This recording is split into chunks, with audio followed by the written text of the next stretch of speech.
All right, so the on-field from the weekend, the Brisbane Lions have struck a note of concern, having won 2 of their past 6 games. The last 2 have had a few familiar threads to it, and then Saturday added in the note of untimely injury. We're tracking pretty well, given the fact that it was, a shortened pre-season. We had a lot of surgeries and things like that. I'm sort of a little bit surprised we're actually where we are at the moment.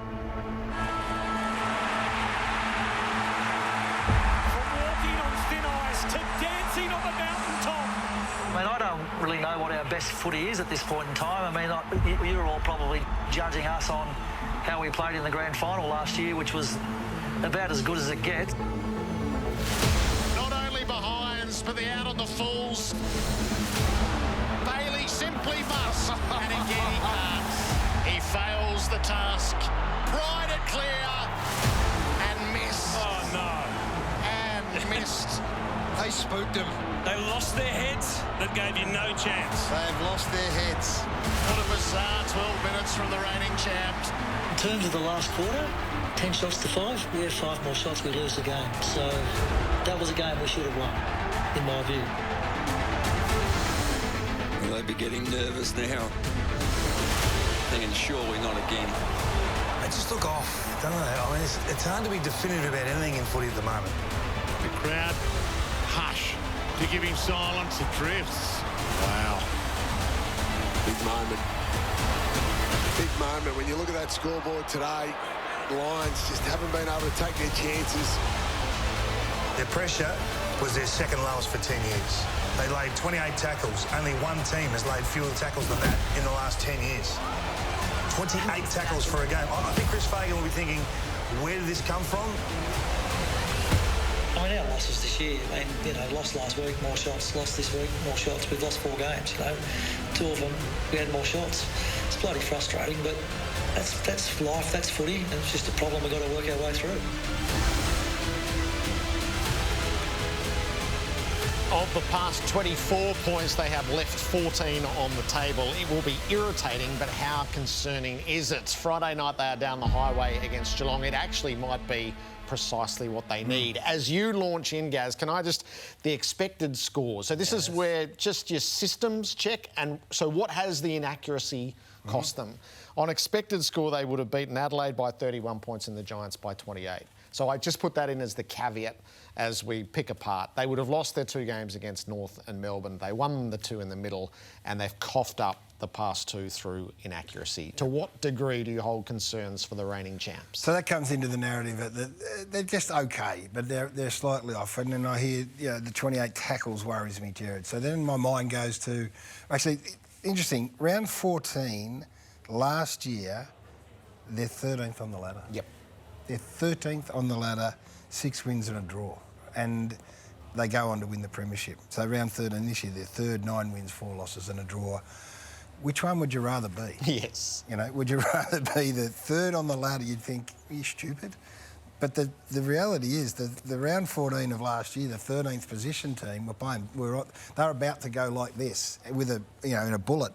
And what we've got here is the round 13 team who are in 3rd spot on the ladder, but not quite going as well as what they'd like. So I don't think anyone's suggesting that this is doom and gloom, but it is instructional from a reigning premier point of view at about this time of the year when it gets hard.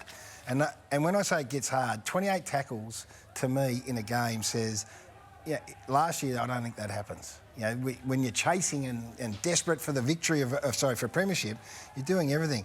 So the Swans were 10-1, 11. They got to 14-1, the Swans. Then they lost in round 16, 17, 19, 20 and 21. Just gets hard. Melbourne way back, they were 10 and zip. Then they lost round 11, 12, 13, 17, 19, 21. So I believe, not having ever won a premiership, so I'm surmising, is that all the things that you do in the quest to win one, you just got to be a touch off, Jared. If somebody goes, I'm not going to do the ice bath. Right? I don't know this to be true. Yep. This is just my summation.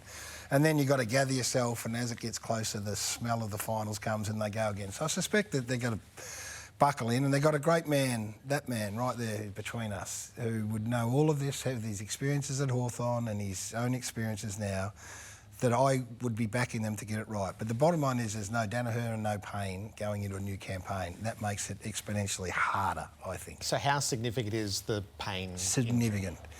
Really significant, because he allows the others to play in a certain way. He allows Harris Andrews to play in the way that Harris plays, and Lester then is able to do what he does. And so I think it's a really big... As soon as I was actually in the car driving to the game when I heard that, and I think, you know, Brisbane Lions fans would be horrified to know that their linchpin in the back half is out. And so Darcy Gardner is the obvious replacement, but he's not Jack Payne. So you think of some of the teams that they're going to confront in September.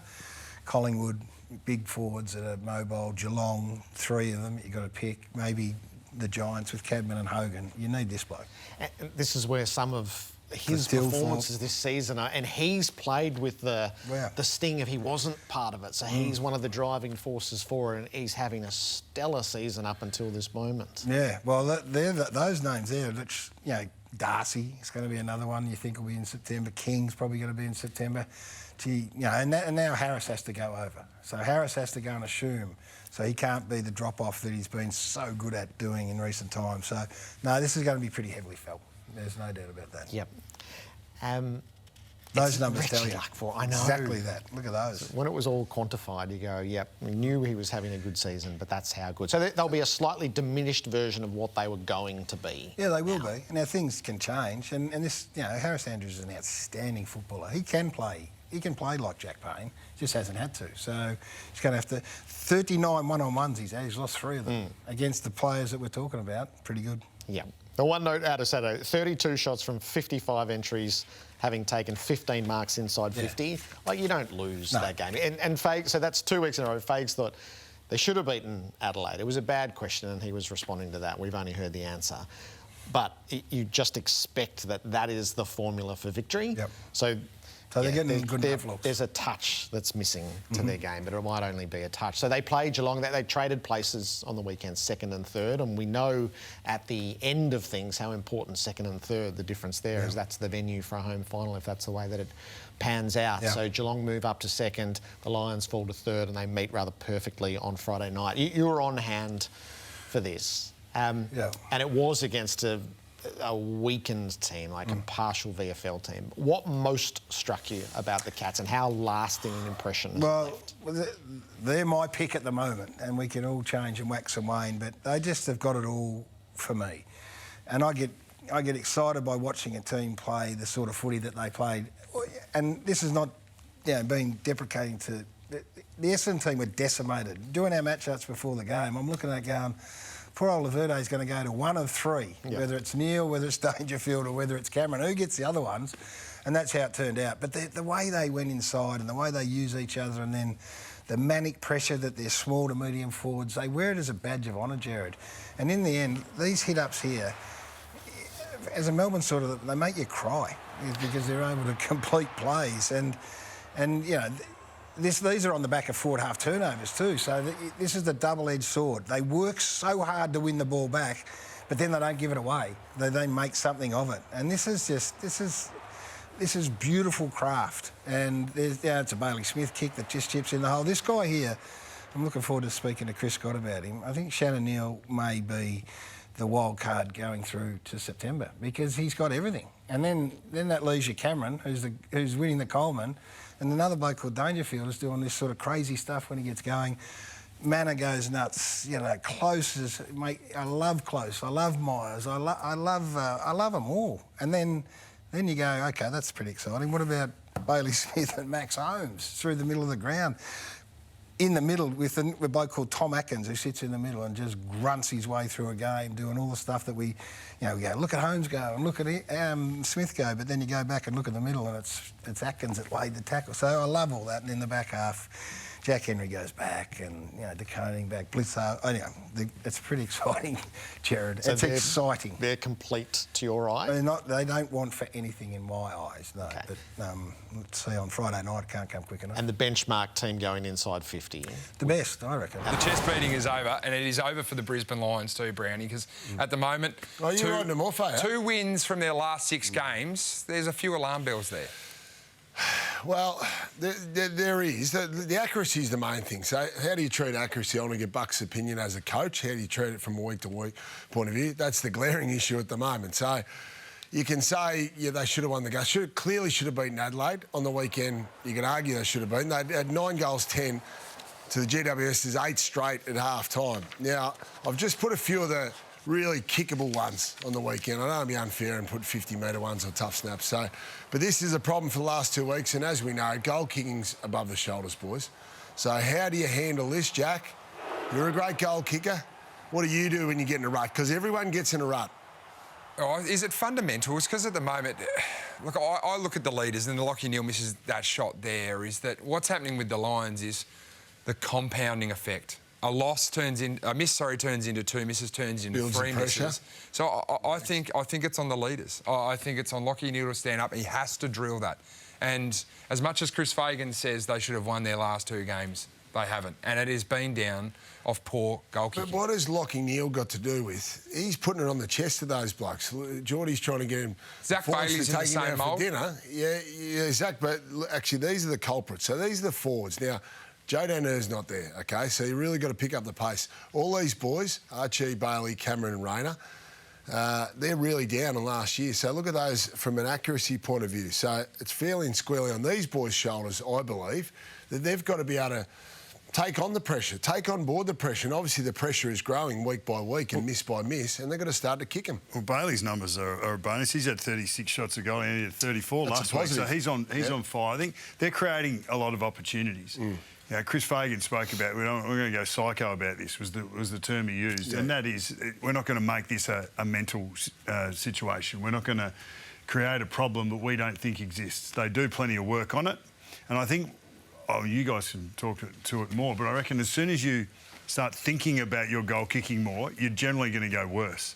You want to get out and practice it. You want to have, like a golf swing, you want to have one swing tip that you're working on, and you want to consistently feel like you're hitting them sweet, not really having to think about your routine that often. I don't think it's an issue now, unless they make it one. But there's plenty. They gave up 10 of 12 goals in a 30-minute period to a side who they clearly gave a little bit of a leg up to, and they were able to score heavily from the back. So that's not their offence as much as it is their ability to defend. There's plenty to work on. I think the accuracy comes and goes, and they're in a similar situation last year at the halfway marker there. The bigger concern for me is, and you know how much I've been concerned about coming into the year without Joe Daner, big one to replace. Now all of a sudden at the other end, your other bookend, Jack Payne's gone for the year. So, and obviously Hogan and Cadman got going in the second half when he went off. So that, to me, is the bigger concern. Now, the replacement will come in, no doubt about it, but can you absolutely replace a Jack Payne who plays on the big boppers every week? So if you think 60 goals has gone from Joe Daner, Jack Payne probably saves 30 or 40 goals potentially. So they've got an issue up forward, the replacement of Joe Daner. Jack Payne gets injured, and the midfield at the moment, Geordie, just isn't firing either. Yeah, well, I think I'm a little bit like Bucks. I would think is the forward stuff's, albeit you look at the accuracy, they're getting the shots, so that's a big thing. I think it sort of seems like they've got little issues in every sort of point. So you look at this, particularly which signals that the midfielders clearly the last 6 rounds is the column that we look at, you know, compared to the first 8 rounds this season and certainly post-bye last season. I think coupled with that, 28 tackles for the game on the weekend. 1-5-2 pressure. Yeah, 1-5-2 pressure, 28 tackles for the game, 9 players without a single tackle. That says to me the motivation and the hunger is probably questioned now with that being the case. So is that the issue that Chris Fagan needs to address right now, the fact that they have only had 28 tackles on the weekend? I think so. I think a lot of those other things, you need more than attitude to go right, like the set shots or the players missing down back. I think this one's an easy fix, and certainly when this Brisbane side is playing their best, it is pressure. I mean, Chris Fagan puts it on the agenda. Pressure and tackle pressure is the backbone of this football side.